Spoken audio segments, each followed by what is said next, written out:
was getting a lot of traction is because it's dead of summer. Or I shouldn't say it's the middle of summer. Milkshakes. Everyone likes their Frosty from Wendy's or their McDonald's shake or Dairy Queen. Dairy Queen. All the stuff in those metal containers. So how wary should we be about this particular story in terms of a real threat here?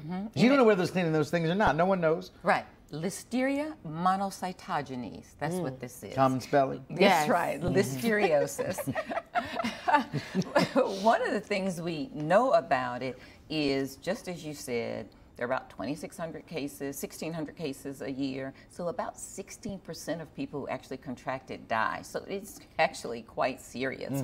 In newborns and children as well, that death rate approaches sometimes 50%. So we actually want to take it quite seriously. In this case, we often see it in unpasteurized milk, unpasteurized milk products. And you know, the pasteurization process is a process of heating the milk for a certain amount of time to a certain temperature to make sure we kill all of the bacteria, not just Listeria, but E. coli, Salmonella. And so we often can see it in unpasteurized milk products. And don't forget, soft cheeses can also be made with unpasteurized milk. So think about that with specific types of cheeses as well. Well, that's why when you're pregnant, you're not supposed to eat soft cheeses because that risk goes up, right? That's right. So when it comes to the cleaning process, though, because that's what it sounds like with the milkshakes, right? Is the cleaning process. What, I guess, should that look like then? So it should be a sterilization process of their machines, and I don't know what their process has been with their machines, but it's a sterilization process. Presumably they're using pasteurized milk for their milkshakes, but if they're using unpasteurized milk for whatever reason and people like the taste, I don't know what they're doing, it also will increase the risk. And oftentimes we see it, you know, on vegetables at times, especially if they have been exposed to raw meat or raw meat products, which is really where we see it. And so this is one of the reasons why we say in the kitchen you should always separate your uncooked meat from any of your fresh vegetables, and then also make certain those surfaces are cleaned and sterilized very well before you reuse them after you've had raw meat. And we're not going to talk about the cleaning the chicken in the sink, because that's a debate for another conversation. Oh, really? You don't? We're going to talk about it. Yeah, I mean, put that graphic back up, though, because about what to avoid, because this to me is very telling. This is stuff that we all do and we all eat here, and it's kind of nerve-wracking a little bit. Okay, as you just said, thoroughly cook the meat, wash the raw vegetables, keep them separate. I get that, but avoid soft cheeses, lunch meat, the kids' sandwiches. We all, I mean, Subway, wherever This is all things I had to avoid during my pregnancy. So pre-prepared foods. Also, perishable foods is another way to use that terminology, should be consumed quickly. Right. They don't have long storage life, and the longer that they are not eaten, the increase of a risk of developing any of these bacteria. That's a great point, too. Like the rotisserie chicken you pick up at the Whole Foods or the whatever in the little plastic bag. Eat it the same day. Eat it the same day. Eat that the same day. It can be in your refrigerator a day or two.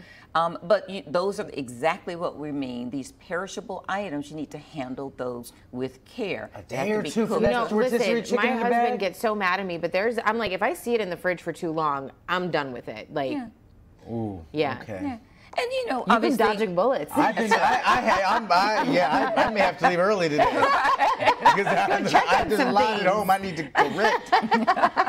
Oh, wow. Okay, talk about some signs. If you think you may have not follow all those rules there, what should you be on the lookout for? Think about fever, nausea, muscle aches, convulsions, confusion, loss of balance. These are all symptoms that you have a more severe infection. And remember, everybody doesn't require therapy. Treatment is with antibiotics for the more severe infection. IV antibiotics, you do need to seek medical care. However, if you've been exposed and you became a little sick and you recovered, you probably don't need to seek medical care. Good news, you've done well. So there is a percentage of people though who will go on to more severe disease, including pregnant women, who can then impact not only their unborn babies, but it can cause miscarriages, stillbirths, preterm births, older people as well, and of course those who are immunocompromised. And as I said, newborns, if they're impacted, their death rate can be as high as 50%. It makes you want to just live in a bubble. I mean, really. Like, that's Lord, it. But I think what got me on that rules. screen was that you can see symptoms 2 months after the That's fact. right. So and it's up to that's 70 days. Yeah. So in this particular incident, I understand that they have closed the milkshake machine on August 7th. But anyone would have to wait for symptoms 70 days beyond that. Yeah. So people need to be aware if they've been exposed. You can have symptoms up to 70 days. Recognize what they are and make certain that you seek medical help. And we all know, too, that at some of those fast food joints that serve that stuff, it's teenagers working in there. Young folks who may not take the sanitation process as seriously as older. Everything's a risk, but wow. All right.